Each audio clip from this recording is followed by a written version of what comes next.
Hello everybody, my name is Michael DeWitt. I'm a senior here at Mount Union. I'm a biology major and a double minor in psychology and art. Today I'll be talking about my cube project for my Design 2 class, and it's going from a 2D to 3D to 2D. So for the initial concept, the project was to design 2D sketches first and then convert them to a miniature 3D rough and then convert it to the final project of the 3D right here, and then it was to take a monumental photograph, which I'll get to those as I get through the presentation. So for the 2D sketches, the supplies I needed are listed up here: pencil, sketchbook, compass, straight edge, colored pencils for me because I wanted to get an idea of what colors to use for my final cube. First, to create the sketches, I use a compass to create perfect circles in my sketchbook. And then, still using the compass, I marked out certain points along the cube to make the perfect squares, so that way it was represented as a cube. Then using the straight edge, I was able to make the parallel lines, and that was kind of the goals, were to have parallel and straight lines within the cube to show the design, and also it was to show depth within the cube. We had to have at least 3 different areas within the cube, and the areas had to represent different depths within the cube as well. So to construct the rough here, some supplies I needed were X-Acto blade, straight edge, the poster board. This is just a thick poster board used, hot glue gun, and just a work area.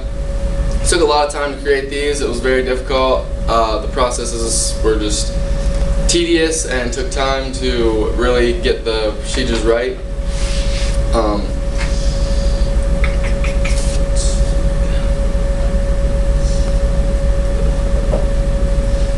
Yeah, like I said, this part was the hardest part of the project. It was tough to work with getting the depths inside. That was my toughest part.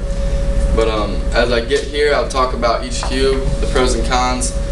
For the rough here, it's clearly obvious that it's not put together and fit well because the inside there's conflicting parts, and that was kind of one of the pros I thought of this, was that I learned from that and I was able to apply those things that weren't good to the actual final project, so that was helpful.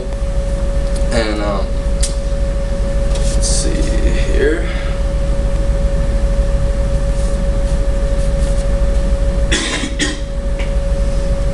Yeah, so as you can see for the final here, it's much cleaner cut. The paint is all over it. You can't see any of the white like on this one.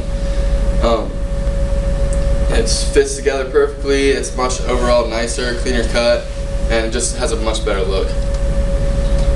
So to paint these were 2 of the references I used. We used the color wheel, and this came from a book. The one right here came from a book, and it was just so I could get an idea kind of what kind of paint theme I wanted to use. And I went with a monochromatic color scheme with shades of red, and then in areas where you can see the green like this is meant to show simultaneous contrast that pops out. And then for the final part, going back, putting it to the 2D, was to take a monumental photograph, and the purpose was to make the final cube appear much larger than it was. So to take these pictures, I climbed up on my roof and set it on my chimney and kind of leveled it out and messed with the angle, and you can see I really wanted to use this water tower in the background because water towers are known to be big, so it kind of helps the effect that it's larger than what it actually is. And also I think the telephone poles kind of help that too. But overall, I was really pleased with them. I really liked the monumental photograph. I think that was the coolest part for me. But overall, it was a very fun project, and I really enjoyed it. So here's my references.